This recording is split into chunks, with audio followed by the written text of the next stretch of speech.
बिस्मिल्लाहिर्रहमानिर्रहीम। आज हम ओ लेवल अकाउंटिंग जिसका कोड है 7707 उसका अक्टूबर नवंबर 2019 का पेपर 1 करने जा रहे हैं। पेपर 1 जैसा कि आपको पता है MCQs से रिलेट करता है। इसका क्वेश्चन नंबर 1 से लेके क्वेश्चन नंबर 7 तक ऑलरेडी रिकॉर्डेड है। आप क्राचियंस एकेडमी के यूट्यूब चैनल पर जाएँ और उसकी प्लेलिस्ट में एक फ़ोल्डर है, वहाँ ये आपको मिल जाएगा। इसके अलावा भी बहुत कुछ है ओ लेवल के लिए। आज हम क्वेश्चन नंबर 8 से स्टार्ट करते हैं।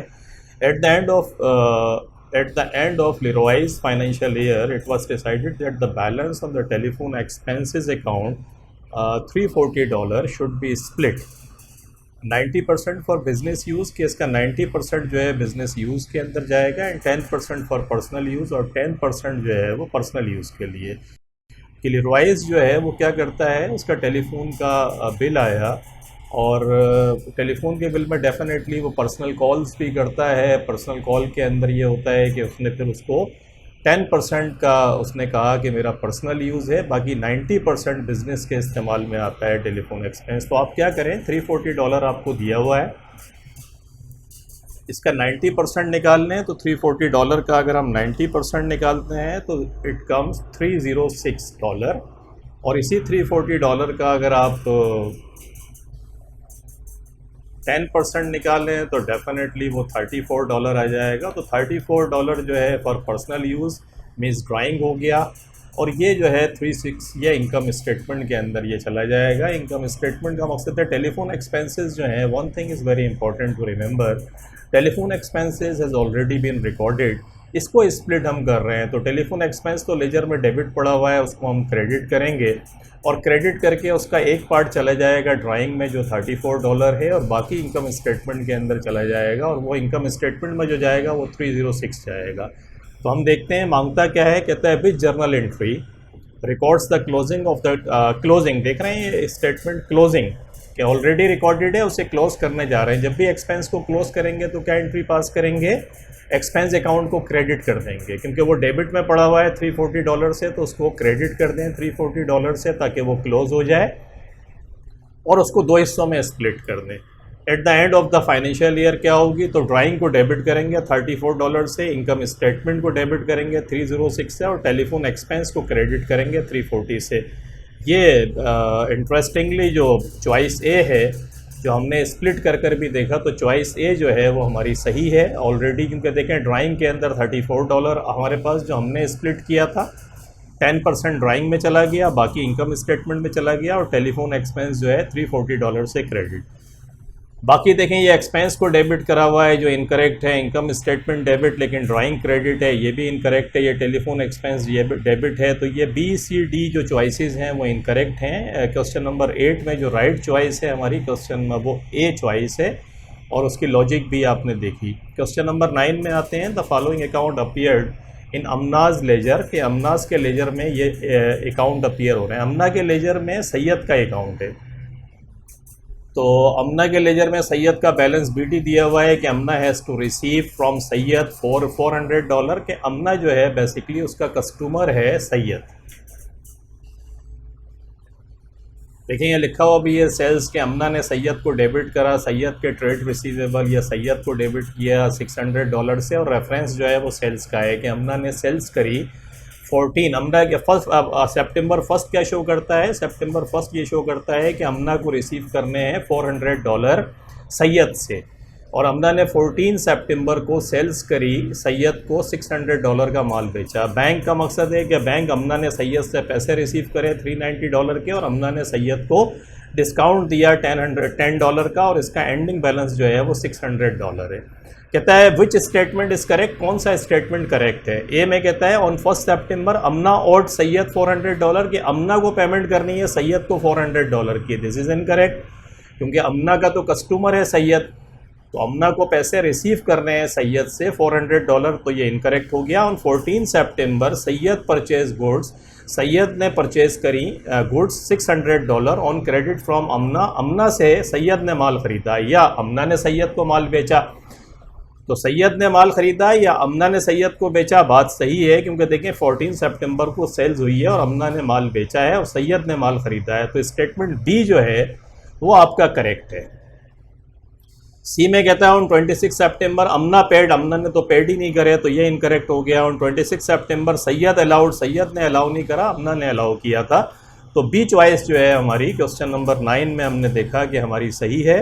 क्वेश्चन नंबर 10 में आते हैं, purchase of furniture was debited to the office stationery account, के ऑफिस फर्नीचर आपने ख़रीदा था, आपने ऑफिस स्टेशनरी अकाउंट में इसको रिकॉर्ड कर दिया। एक्चुअली फ़र्नीचर जो है वो नॉन करेंट एसेट्स हैं, आपको पता है। नॉन करेंट एसेट्स का मकसद है वो एसेट्स जिनका economic benefits more than 1 year आपको मिलता है, तो उसको आपने स्टेशनरी जो है on the other hand is an expense account. तो what you did, you recorded the expense account instead of recording non-current asset account। तो it's the mistake basically principle, इसे हम कहते हैं कि जो मिस्टेक है ये प्रिंसिपल ही आपने गलती करी कि एक कैटेगरी पूरी जो नॉन करंट एसेट्स की थी उसको एक्सपेंस अकाउंट में रिकॉर्ड कर दिया आपने ले जाके। कहता है what type of error was made, कि किस किस्म का एरर ये हुआ है। तो इस एरर को हम प्रिंसिपल कहते हैं कि एरर ऑफ प्रिंसिपल ये कहलाता है। तो क्वेश्चन नंबर 10 के अंदर जो है डी चॉइस हमारी सही है। मैं इसके अंदर आपको एक बात बताऊं कि प्रिंसिपल में क्यों कह रहा हूं कि देखें प्रिंसिपल ही मिस्टेक है। नॉन करंट एसेट्स था, एक्सपेंस अकाउंट में आपने रिकॉर्ड कर दिया। ये जो बाकी 3 एरर्स हैं ये मैं आपको अभी बता सकता हूँ, लेकिन मैं इसलिए सिर्फ नहीं बता रहा हूँ कि आई वुड रिकमेंड स्ट्रांगली कि आप कराचियंस एकेडमी के यूट्यूब चैनल पर जाएं। उसके प्लेलिस्ट के अंदर करेक्शन ऑफ एरर्स के नाम से एक फ़ोल्डर है, उसमें मेरे कुछ लेक्चर्स हैं। इसके अलावा पास्ट पेपर्स जो मैंने कराए हैं, पेपर 2 स्पेशली, उसके अंदर ये बहुत सारी जगह ये पूरे सवालात आए हैं ये करेक्शन ऑफ एरर्स के। तो आई वुड रिकमेंड कि आप जाएं और वो लेक्चर्स पढ़े में मेरे, उनको ज़रा तफसील के साथ देखें। तो ये जो एरर ऑफ कमीशन है कि जो एक ही कैटेगरी के अंदर हम रिकॉर्डिंग कर देते हैं लेकिन अकाउंट हम डिफरेंट इस्तेमाल करते हैं, लाइक लाइबिलिटी ए की हमने लाइबिलिटी बी में रिकॉर्ड कर दी। और कंपनसेटिंग एरर है कि एक कंपनसेट, 2 एरर एक साथ ऐसे हो गए कि कंपनसेट हो गए और उनका कोई इफ़ेक्ट नहीं पड़ा। एरर ऑफ ओमिशन ये है कि आपने कम्प्लीटली ऑल टुगेदर आप रिकॉर्ड करना ही भूल गए। ये मैंने बहुत डिटेल्ड से वहाँ पढ़ाए हैं, तो आप वहाँ जाकर ज़रूर देखें इसको और ये तमाम कंसेप्ट आपके क्लियर होंगे। पेपर 2 बहुत सारे वहाँ मिल जाएंगे आपको जिसमें ये रिपीट हुआ है पूरे क्वेश्चन की फॉर्म के अंदर जिसको मैंने करवाया है। तो क्वेश्चन नंबर 11 में आते हैं। 10 का हमने देखा कि डी जो है वो राइट चॉइस है। 11 में आते हैं, Javed wishes to write off a debt owed by Karl a credit customer, के कार्ल जो है वो एक क्रेडिट कस्टमर है, उसके अकाउंट को ये क्या कर रहा है कि राइट ऑफ करना चाहता है। यानी देयर इज़ नो पॉसिबिलिटी कि Karl will pay off to Javed, कि जावेद को वो पे करेगा। और अब ये डिसाइड हुआ है कि यार ये हम इसके अकाउंट को राइट ऑफ कर दें। जब भी राइट ऑफ करते हैं किसी अकाउंट को तो आई have told you again, I would recommend कि आप कराचियंस एकेडमी के यूट्यूब चैनल पर जाएँ। रिकवरेबल डेट्स के नाम से पूरे लेक्चर्स हैं मेरे, वो आप करेंगे तो ये तो बहुत ही सिंपल है, आप पूरे कंसेप्ट्स क्लियर हो जाएंगे। पास्ट पेपर्स में भी मिलेगा। मैं रिपीट सिर्फ इसलिए कर देता हूँ कि जब भी किसी कस्टमर के अकाउंट को राइट ऑफ करना हो तो उसकी जो एंट्री हम पास करते हैं वो सिंपल ये करते हैं कि उसके अकाउंट को ही क्रेडिट कर देते हैं, क्योंकि देयर इज़ नो पॉसिबिलिटी कि the Karl is going to pay it off. तो हम क्या करेंगे, बैड डेट्स अकाउंट्स को डेबिट करते हैं। बैड डेट्स या इररिकवरेबल अब जो यूज़ होता है, बैड डेट्स या इररिकवरेबल डेट्स को डेबिट कर देंगे और जो कार्ल का अकाउंट है इसको क्रेडिट कर देंगे। तो कस्टमर के अकाउंट को डायरेक्ट क्रेडिट कर देते हैं हम, ताकि वो ख़त्म ही हो जाए, अकाउंट से हमारे निकल जाए। और इसकी हिट हम ले लेते हैं, बैड डेट्स एक्सपेंस या इररिकवरेबल डेट्स को डेबिट करते हैं जो इनकम स्टेटमेंट में चला जाता है। तो अगर आप चॉइस ए देखेंगे तो बैड डेट्स एक्सपेंस को इसने डेबिट किया है और कार्ल अकाउंट को क्रेडिट किया है। तो ये जो है इसकी राइट चॉइस है कि बैड डेट अकाउंट डेबिट और कार्ल के अकाउंट को जो है आपने क्रेडिट कर दिया। बी में कहता है bad debt account debit income statement credit, ये गलत है क्योंकि कार्ल के अकाउंट को क्रेडिट करना था, इसलिए ये तीनों चॉइसेस जो आप देख रहे हैं ये इनकरेक्ट हैं। राइट चॉइस आपकी क्या है तो आप याद रखें अपने जहन के अंदर, रिपीटेड विद मी, कि when you are going to write a customer off तो आप क्या करेंगे, you would be recording bad debts और इररिकवरेबल डेट्स को डेबिट करेंगे और जो कस्टमर के अकाउंट है उसको क्रेडिट कर देंगे।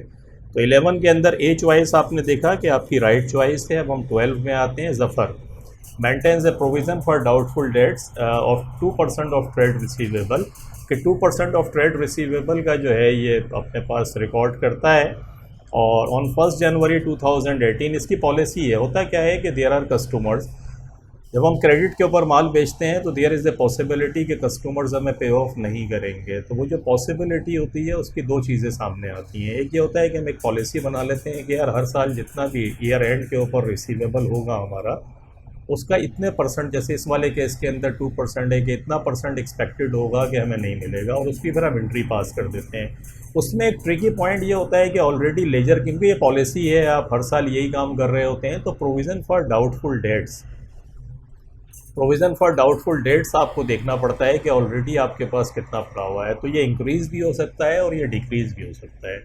अगर ये इंक्रीज़ है तो ये इनकम स्टेटमेंट में चला जाएगा एज एन एक्सपेंस बन के, और ऑलरेडी अगर आपके पास प्रोविज़न बहुत ज़्यादा पड़ा हुआ है लेकिन आपने एस्टिमेट किया था पहले कि यार ज़्यादा पैसे एक्सपेक्टेड हैं कि कस्टमर्स नहीं देंगे, लेकिन कस्टमर्स ने पैसे दे दिए, ट्रेंड उनका अच्छा है, तो आप अब जो पैसे आपके निकलते हैं, आप जो प्रोविज़न आप कैलकुलेट करेंगे अपने पास, वो फिर कम आएगा। जब कम आएगा और ऑलरेडी ज़्यादा पड़ा हुआ है तो फिर क्रेडिट बैलेंस में अगर ज़्यादा है तो फिर हम उसको डेबिट करते हैं, प्रोविज़न फॉर डाउटफुल डेट्स को, और इनकम स्टेटमेंट को क्रेडिट करते हैं। लेकिन इस वाले सवाल में हम देखते हैं कि क्या होता है। तो ऑलरेडी देखें जो लिखा हुआ है 1 जनवरी 2018 द प्रोविज़न वाज $200। ये $200 आपकी किताबों के अंदर ऑलरेडी पड़ा हुआ था।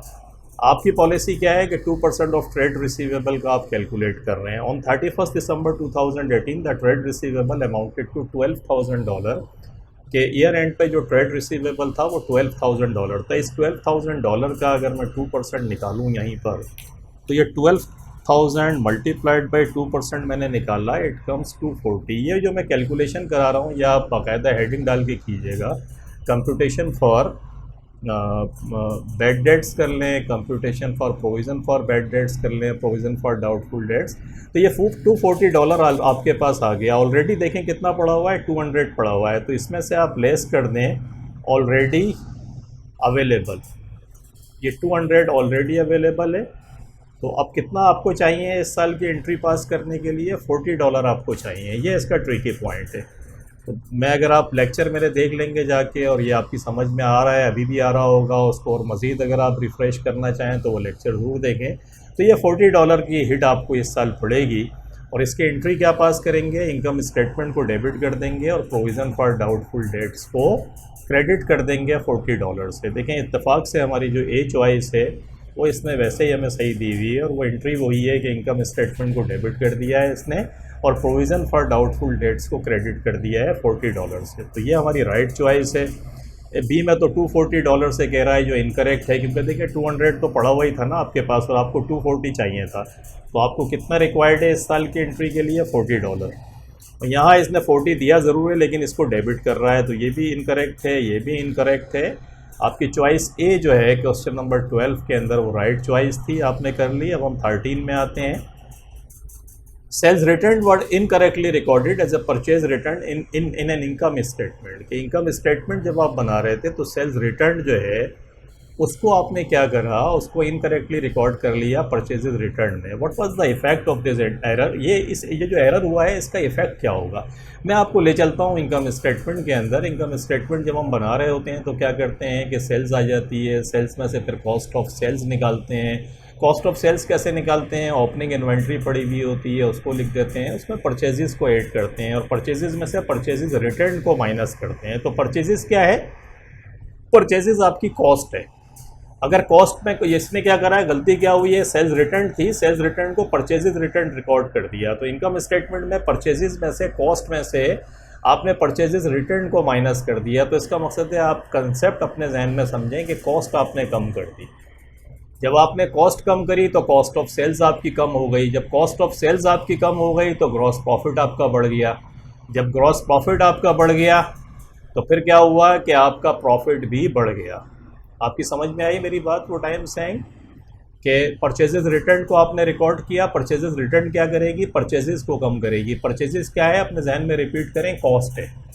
जो माल आपने ख़रीदा वो कम हो गई, उसकी लागत अगर कम हो गई परचेजेस की, उसकी कॉस्ट कम हो गई तो क्या होगा, उसका इम्पैक्ट कि आपका प्रॉफिट बढ़ जाएगा। प्रॉफिट बढ़ेगा तो फिर क्या होगा, आपका नेट प्रॉफिट बढ़ जाएगा। आगे देखते हैं, कहता है capital employed was under stated. देखिए कैपिटल एम्प्लॉयड तो अंडर स्टेटेड हो ही नहीं सकता। कैपिटल इम्प्लाइड का ताल्लुक तो ये है कि इस एंट्री का कैपिटल पे तो कोई फ़र्क ही नहीं पड़ा, क्योंकि कैपिटल इम्प्लाइड तो आपका कैपिटल है या नॉन करंट लाइबिलिटीज़ हैं, तो ना ये कैपिटल है, ये तो रेवेन्यू नेचर की चीज़ें हैं। तो चॉइस ए हमारी इनकरेक्ट हो गई। Cost of sales was overstated, ये भी इनकरेक्ट है। मैं बता के आ रहा हूँ कि कॉस्ट ही हमारी कम हो गई, तो cost actually over stated, cost आपकी क्या हुई है, अंडर स्टेटेड हुई है, क्योंकि कॉस्ट को परचेजेस रिटर्न ने कम कर दिया। तो बी चॉइस भी गलत है। Gross profit was under stated, ये भी इनकरेक्ट है। मैं आपको बता के आ रहा हूँ कि जब कॉस्ट कम होगी तो ग्रॉस प्रॉफिट बढ़ जाएगा, ग्रॉस प्रॉफिट बढ़ेगा तो नेट प्रॉफिट बढ़ेगा। चॉइस डी में आते हैं, profit for the year was overstated. ये चॉइस सही है कि प्रॉफिट आपका इस साल का बढ़ गया। क्यों बढ़ गया? क्योंकि परचेजेस रिटर्न जो आपने मिस्टेक की थी उसने आपकी कॉस्ट को कम कर दिया। जब कॉस्ट को कम कर दिया तो ग्रॉस प्रॉफिट भी बढ़ गया, और ग्रॉस प्रॉफिट की वजह से नेट प्रॉफिट, जो प्रॉफिट फॉर द ईयर था, वो बढ़ गया। तो चॉइस डी आपकी सही थी, ये आपकी समझ आ गई। 14 में आते हैं, would the following be classified as a capital receipt और ए रेवेन्यू रिसीट। के नीचे जो चीज़ें दी हुई हैं वो कैपिटल रिसीट होंगी या रेवेन्यू रिसीट होंगी। कैपिटल रिसीट क्या होती है? देखिए, जब भी हम कैपिटल नेचर के किसी आइटम को बेचेंगे तो जो पैसा हमारे पास आएगा या पैसा जाएगा वो कैपिटल रिसीट कहलाती है। इनकम स्टेटमेंट के अंदर जितनी भी चीज़ें आती हैं वो सारी की सारी क्या होती हैं, वो रेवेन्यू रिसीट कहलाती हैं, वो रेवेन्यू नेचर की चीज़ें होती हैं। और बाकी देखते हैं इसमें क्या कहता है। The proceed receive from the sale of delivery van, कि डिलीवरी वैन की फ़रोख्त से जो बेची उससे जो पैसा आया, तो ये delivery van non current asset से, अगर इससे कोई पैसा आ रहा है तो ये कैपिटल रिसीट कहलाता है। फिर नॉन करंट एसेट्स को आपने बेचा, as I have told you कि if you are going to sell non current assets, और जितनी भी उससे रिलेटेड चीज़ें होंगी वो सब कैपिटल रिसीट कहलाएंगी। तो ये कैपिटल रिसीट हो गई। The profit made on the sale of delivery van, क्या प्रॉफिट जो आपने अर्न किया, अब ये प्रॉफिट कहाँ जाता है, इनकम स्टेटमेंट के अंदर जाता है। जो भी आप प्रॉफिट कमाते हैं या लॉस कमाते हैं तो ये फिर रेवेन्यू रिसीट हो गया आपका। The proceed of sale of the owner's private car, के जो ऑनर की ज़ाती गाड़ी थी उसकी जो प्रोसीड्स हुई, जो उसको बेचने से जो पैसा आपको मिला, paid into the business bank account, वो बिजनेस बैंक अकाउंट में पे कर दिया। तो बिजनेस बैंक अकाउंट में इसका मकसद है ऑनर की तरफ से पैसा आया, चाहे उसने गाड़ी बेच के पैसा दिया हो या घर बेच के दिया हो। अब बिज़नेस के अंदर जब वो पैसा ऑनर की तरफ से आएगा तो वो कैपिटल रिसीट कहलाती है, कि बैंक डेबिट और कैपिटल क्रेडिट। तो ये तीसरी वाली जो है कैपिटल रिसीट है। अब हम देखते हैं आगे ये कहता क्या है। कहता है sale of delivery vehicle capital receipt, बिल्कुल जी कैपिटल रिसीट है, अभी हम समझ के आ रहे हैं। Profit on sale of delivery van, ये रेवेन्यू रिसीट है, अभी हमने देखा कि इनके इनकम स्टेटमेंट में प्रॉफिट जाएगा। सेल ऑफ ऑनर्स कार जो है बिकी है तो बिजनेस में पैसा आया, कैपिटल रिसीट है, इसका मकसद है ये इनकरेक्ट हो गया। सेल ऑफ, अब बी में आते हैं, बी में कैपिटल बिल्कुल सही है, रेवेन्यू बिल्कुल सही है, प्रॉफिट ऑन सेल, और ये तीसरा वाला कैपिटल भी इसने लिख दिया, ये भी सही है। तो चॉइस बी अगर आप देखें तो चॉइस बी जो है वो आपकी राइट चॉइस है। Choice B is the right choice because the proceed receive from the sale of delivery vehicle is of the nature of capital receipt because you sold the non-current assets and non-current assets are of the capital nature. So it means it's a capital receipt. The profit made on the sale of the delivery vehicle goes in the income statement. So when anything is going in the income statement is called the nature of that particular item is of the revenue nature. So revenue receipt कहलाएगी, and again the owner sold his personal car and whatever proceeds he or she received they put into the business. तो business के अंदर जो पैसा आया honour की तरफ से is called the capital receipt. तो चॉइस बी आपने देखा कि आपकी सही थी।